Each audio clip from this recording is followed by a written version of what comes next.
This is Audible. Graphic audio. A movie in your mind.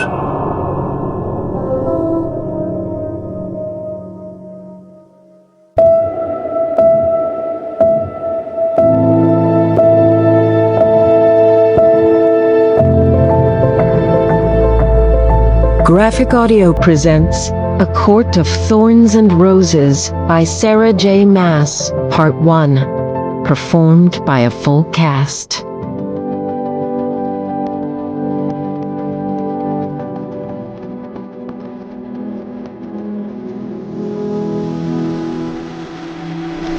The forest had become a labyrinth of snow and ice. I'd been monitoring the perimeters of the thicket for an hour, and my vantage point in the crook of a tree branch had turned useless. The gusting wind blew thick flurries to sweep away my tracks, but buried along with them any signs of potential quarry. Hunger had brought me farther from home than I usually risked, but winter was the hard time. The animals had pulled in, going deeper into the woods than I could follow, leaving me to pick off stragglers one by one, praying they'd last until spring. They hadn't. I wiped my numb fingers over my eyes, brushing away the flakes clinging to my lashes. Here there were no telltale trees stripped of bark to mark the deer's passing. They hadn't yet moved on.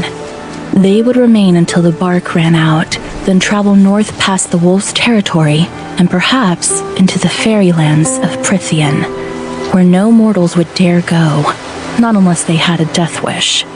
A shudder skittered down my spine at the thought, and I shoved it away, focusing on my surroundings, on the task ahead.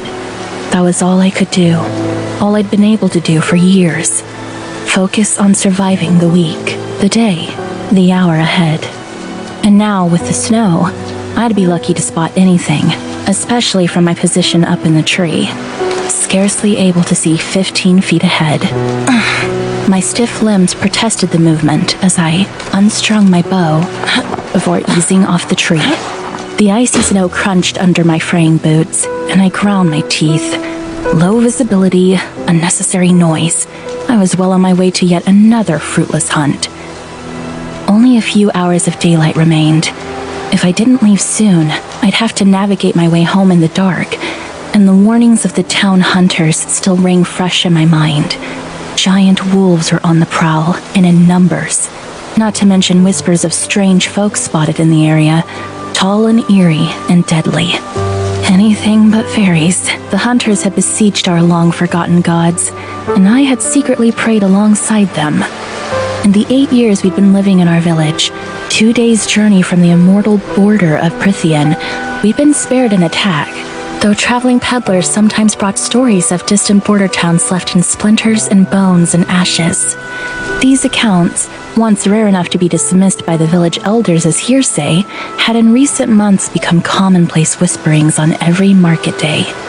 I had risked much in coming so far into the forest, but we'd finished our last loaf of bread yesterday, and the remainder of our dried meat the day before. Still, I would have rather spent another night with a hungry belly than found myself satisfying the appetite of a wolf, or a fairy. Not that there was much of me to feast on. I'd turned gangly by this time of the year. I could count a good number of my ribs. I pushed a hand against my hollow and aching stomach. I knew the expression that would be on my 2 elder sisters' faces when I returned to our cottage empty-handed yet again. After a few minutes of careful searching, I crouched in a cluster of snow-heavy brambles. Through the thorns, I had a half-decent view of a clearing and the small brook flowing through it. A few holes in the ice suggested it was still frequently used. Hopefully something would come by. Hopefully. I dug the tip of my bow into the ground and leaned my forehead against the crude curve of wood. We wouldn't last another week without food, and too many families had already started begging for me to hope for handouts from the wealthier townsfolk. I'd witnessed firsthand exactly how far their charity went. I eased into a more comfortable position and calmed my breathing, straining to listen to the forest over the wind. The snow fell and fell, dancing and curling like sparkling spindrifts, the white fresh and clean against the brown and gray of the world. And despite myself, despite my numb limbs, I quieted that relentless, vicious part of my mind to take